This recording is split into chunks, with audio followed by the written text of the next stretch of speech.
J'ai fait beaucoup de documentaires et la confrontation au réel, c'est quelque chose qui me passionne. Et quand je vais sur le terrain de la fiction, il s'agit de raconter des choses qui soient évidemment pas le réel. On ne va pas copier le réel, sinon ça n'a aucun intérêt, il faut faire du documentaire. Mais on se décale par rapport au réel, mais il faut que ça soit juste. Il ne faut pas que ce soit vrai, mais il faut que ça soit juste. J'en étais sûr. Je suis vraiment très heureux. Je vous présente Christophe Maillard, mon plus proche collaborateur. Bonjour. Pierre Lancel, qui va, j'en suis sûr, beaucoup nous apporter. Alors, on essaie de suivre au plus près l'élaboration de la nouvelle loi cadre pour l'agriculture. Venez, je vais montrer. Et on devrait bientôt savoir qui en sera le rapporteur à l'Assemblée. Est-ce que vous avez une idée? Michelet. Il est très proche de Gosset. Sinon, ça peut aussi être Delpierre. Il est très impliqué dans tout ce qui concerne les questions agricoles. Delpierre... Guillaume, député de la majorité aux affaires économiques. Il a posé 3 questions au gouvernement ces derniers mois. Il y en avait une sur la PAC et 2 sur le plan Éco-Phyto 2020. Sinon, ça peut aussi être Rostand, leur chef de groupe. Pour le poste de rapporteur? Oui. Elle convoite le ministère de l'Agriculture. Pour elle, c'est un très très bon moyen de mettre la main sur les dossiers. Si c'est Rostand, c'est mauvais pour nous. Pourquoi? Elle bouffe à tous les râteliers. On a eu des mauvaises expériences avec elle par le passé. Comme quoi?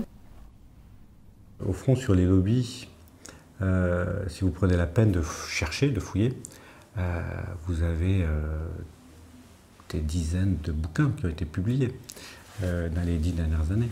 Vous allez sur Internet, il y a énormément de papiers, de documentation qui existent déjà. Il y a des documentaires qui ont été faits, alors pas complètement sur le lobby, mais autour. Donc vous pouvez déjà, avec un vrai travail de documentariste, d'enquêteur, vous pouvez déjà recueillir énormément de matière. La plus grosse source d'information, finalement, est venue d'attachés parlementaires qu'on a pu rencontrer, qui, eux, surtout quand leurs députés n'avaient pas été réélus, qui étaient parfaitement libres, ont pu nous raconter vraiment des choses, et donc nourrir vraiment la fiction.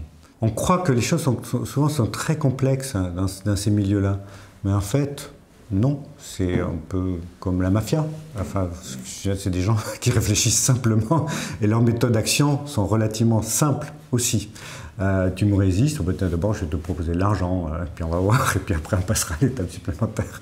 Je voulais aussi que ça soit simple et que l'histoire, oui, on rentre dans des milieux, a priori, ouais, c'est compliqué, oui. Le travail d'un député, c'est complexe, la procédure et tout ça, mais essayer de faire que les choses soient très compréhensibles et compréhensibles par vraiment tout le monde.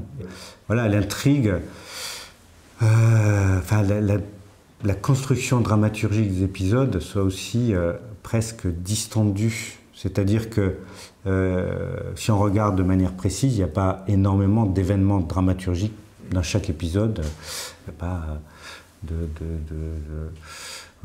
coups de théâtre toutes les 12 minutes, un rebondissement, tout ça. Pas du tout construit de cette manière-là, mais pour moi, l'intrigue, c'est quand même les personnages. T'as eu ça comment? Journaliste. Ça va sortir? On a l'exclu pendant une semaine. Si ça sort, elle est grillée. C'est la seule chose qui compte. Je crois quand même pas que je vais me servir de ça. Mais pourquoi pas? Elle va en pisser la rage dans l'hémicycle. T'as vu comment elle t'a parlé la dernière fois? Tu plaisantes, là? Personne ne saura d'où ça vient. Il suffit juste de faire courir le bruit. T'as d'autres idées comme ça? T'as pas un petit scandale sexuel plutôt? Ça se vendrait encore mieux. Tout le monde fait ça. On passe nos journées à répéter les bruits de couloir. Toi peut-être, mais moi j'évite de pourrir les réputations. Attends, c'est elle qui est pourrie, c'est pas nous. Donc la fin justifie les moyens. Putain, tu fais chier, Guillaume. C'est à la justice de régler ça. Pas aux médias, ni à nous. Rostand se fait payer son jacuzzi par les plus gros pollueurs de la région. Et c'est elle qui va défendre la nouvelle politique agricole? Tu crois pas qu'il y a comme un problème, là? C'est pas une raison pour se salir les mains en faisant courir des rumeurs. Mais c'est pas des rumeurs, t'as les documents.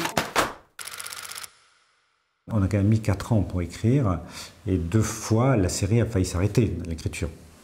On a quand même écrit une première version, 6 épisodes, il y avait toutes les arches, traitements, ça fait un document d'une centaine de pages, qui a été validé par Arte. Ensuite, on a commandé l'écriture des scénarios, des dialogués. Les 4 premiers épisodes ont été dialogués, les 2 premiers validés par la chaîne. Arrive Olivier Voigtling, il lit le projet, il dit mais en fait je trouve que c'est un projet très intéressant, mais c'est pas du tout comme ça que je vois les choses. Donc soit vous êtes prêt à retravailler, soit on s'arrête. C'est quand même assez violent, surtout que vous êtes allé très loin et vous avez 2 épisodes qui sont validés par l'unité avant.